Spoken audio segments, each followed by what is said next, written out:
he thought she was drunk. And he said to her, how long you gonna be drunk? Put your wine up. And she said, no, sir. I'm a woman of a sorrowful spirit. I ain't drinking wine or no intoxicating drink, but I'm pouring out my soul to the Lord. She straightens him out. She said, nah, I ain't no wicked woman. For out of my abundance and my complaint and grief have I spoken unto now. She said, what I'm doing is I'm crying out of my needs. I'm crying out of my abundance. I'm crying out of my grief and my complaint. He said, no, don't misunderstand me. Don't consider me a wicked woman. And then Eli answered and said, go in peace. May the God of Israel grant your petition. And watch this. He said, let your maidservant find favor in your sight. So the woman went her way. She ate, and her face was no longer sad. But watch what she does. The text says she gets up early in the morning, as she always did. And she worships before the Lord. And she returned and came to the house. And this time, Elkanah and Hannah got together again. Now I can imagine she said, Elkanah, let's try this thing one more time. And Elkanah probably said, now Hannah, we've been trying a lot of years. And ain't nothing happened the first time. And nothing happened the second time. But this time she probably said, listen, this time is different. Because I finally turned this thing over to the Lord. And I've discovered that when you turn stuff over to the Lord, your results will be different. See, sometimes we do stuff on our own. Sometimes we do stuff on our own admonition. But when you learn how to fervently pray, when you learn how to turn some stuff over, and I've discovered that sometimes God will close up some stuff. Sometimes God will close up your wound to see how bad you really want it. Sometimes God will close up some stuff just to test your prayer life, just to see where you really are. Sometimes God wants to test how prayerful you are. Sometimes God wants to test how spiritual you are. And the best test is when God can close some stuff. When God can close a door.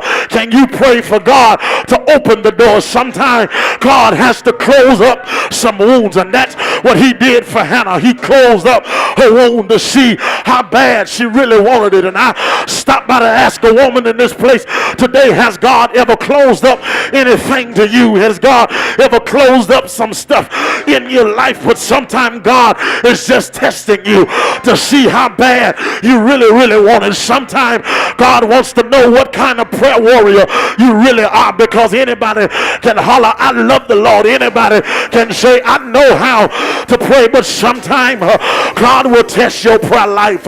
Sometimes God will put your prayer life to a test. Touch your neighbor and say, you got to learn how to pray. You got to learn how to cry out before the Lord. You got to learn how to get down on your face and let God know that I want it real bad. Sometimes God wants to know, are you willing to cry out before me? Sometimes God wants to see how bad, how many tears you can cry. Sometimes God wants to see what you really want, and that's what he did for Hannah. But notice she never gave up. She said, Lord, I'm trusting you. I've been broken, I've been bitter, but I'm still trusting that you're going to make a way out of no way. I wish I had a praying woman in the place who can say, I was just like Hannah. I've had some stuff closed up in my life, but I turned it over to God. Tell your neighbor, turn it over to God. There's some stuff in your life you need to turn over right now and watch what God can do. I stopped by to tell you that there's power in prayer. Feel pretty good now. I wish I had somebody who knows how to pray. There's power in the word of prayer.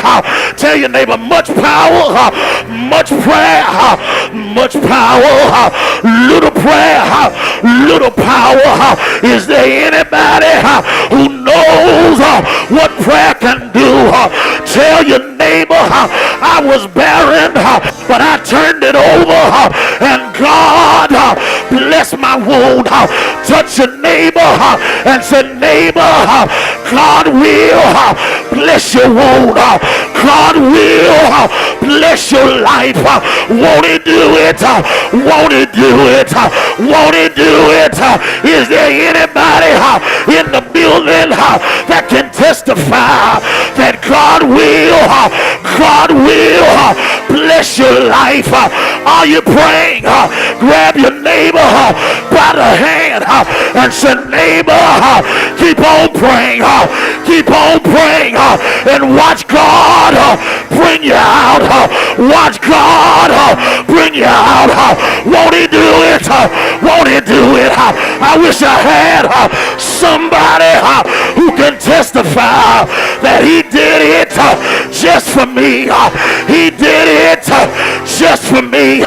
Is there anybody in the building who can say Jesus did it just for me? Ain't he all right? Ain't he all right? Say yeah, say yeah.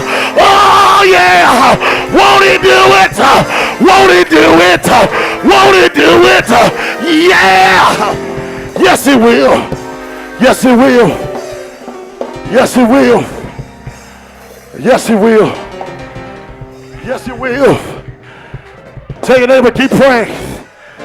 Come on, grab somebody, tell them keep praying. Tell somebody don't give up. Keep on praying.